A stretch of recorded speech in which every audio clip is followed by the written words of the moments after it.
الرحمن الرحيم مالك يوم الدين إياك نعبد وإياك نستعين اهدنا الصراط المستقيم غير المغضوب عليهم ولا الضالين. بسم الله الرحمن الرحيم.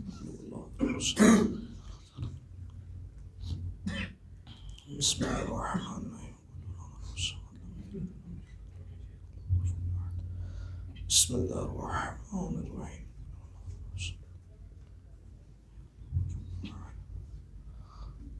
اللهم اغفر للمؤمنين والمؤمنات والمسلمين والمسلمات الأحياء منهم والأموات. اللهم تابع بيننا وبينهم بالخيرات إنك مجيب الدعوات إنك على كل شيء قدير برحمتك يا أرحم الراحمين.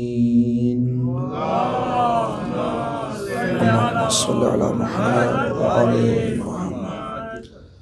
اعوذ باللہ من الشیطان اللعین الرجیم. بسم اللہ الرحمن الرحیم. الحمد للہ الذی یخلق ولم یخلق ویرزق ولا یرزق ویطعم ولا یطعم ثم الصلاة والسلام علی عبدک ونبیک وصفیک ورسولک وخیرتک من الخلق ابی القاسم محمد صلی علی محمد وعلی اہل بیتہ الطیبین الطاہرین المعصومین المظلومین سیما ابن عمہ علی علیہ السلام وهو النبأ العظیم والصراط المستقیم والقرآن الکلیم وهو الصدیق الاکبر والفاروق الاعظم وحبل اللہ المتین وامام المسلمین ووصی رسول رب العالمین واللعنۃ الدائمۃ علی اعدائہم اجمعین. اما بعد. دعا سلامتی امام زمانہ. بسم اللہ الرحمن الرحیم.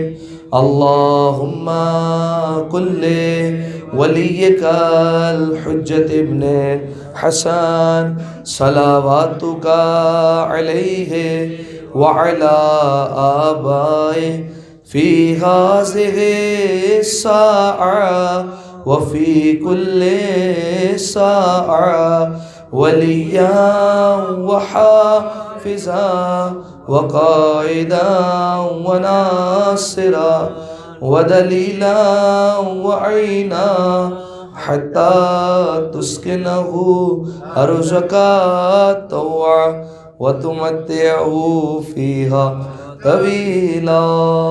صلوات اللہم صلی علی محمد وعلی محمد. اس سے بہتر صلوات پڑھے مل کر باآواز بلند. اللہم صلی علی محمد وعلی محمد. ماشاءاللہ چہکتے چہکتے چہرے نظر آ رہے ہیں. کافی عرصے بعد مجھے پروردگار عالم اس چہکتے مہکتے گلشن کو ایسے ہی سلامت رکھے. اگرچہ 10-15 دن کا وقفہ تھا لیکن کافی عرصے بعد ایسا لگ رہا ہے آپ کا دیدار ہو رہا ہے. پروردگار عالم ہم تمام کی عزاداری جو کر چکے ہیں جو کرنے والے ہیں تمام کو قبول فرمائیں. سامعین محترم عزیزان گرامی قدر، آپ جانتے ہیں شبہ جمعہ کی مجالس میں ایک موضوع ہمارا جاری و ساری تھا، وہ تھا سفر آخرت. لیکن اس موضوع کو ابھی یہیں پر ہم روک رہے ہیں چونکہ محرم الحرام ہے. میرا بھی ارادہ تھا اور مجھے گزارش بھی کی گئی کہ اس موضوع کو ابھی روک دیا جائے اور کچھ اور سنایا جائے، لہٰذا اس موضوع کو بھی یہیں روکا جا رہا ہے. انشاءاللہ ماہ ربیع الاول میں جب مکمل طور پر عزاداری کر چکیں گے اس کے بعد انشاءاللہ اس موضوع کا باقاعدہ آغاز کیا جائے گا. تو جب ایک باقاعدہ نئے موضوع کا کہا گیا تو سوچا گیا کہ کیا پڑھا جائے اب آپ کے سامنے، کیونکہ کافی چیزیں آپ سن بھی چکے ہیں. سوچا کہ معرفت امام کے عنوان پر پڑھیں گے، لیکن پھر کافی لوگوں نے کہا مولانا صاحب جو آپ کی انشاء سب پڑھ چکے ہیں وہ ہم سارا سن چکے ہیں اور لائیو سن رہے تھے ہم آپ کو، تو وہ سارا بھی آپ سن چکے ہیں. تو اب ایک اور موضوع جو ہے وہ آپ کے سامنے شروع کر رہا ہوں اور وہ ہے اصحاب امام حسین اور اصحاب امام مہدی.